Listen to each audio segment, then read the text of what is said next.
আমি হলো আমি গান গাইতে ভালোবাসি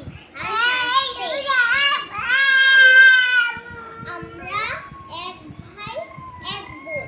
আমি হলো বড় বোন, আমার ছোট ভাই এখন খেলছে। আর আমি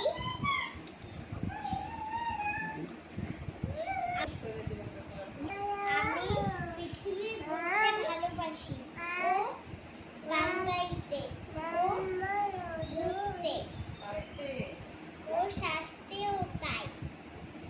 আমার এটাই হলো। এই তোমার ভাইয়ের নাম কি?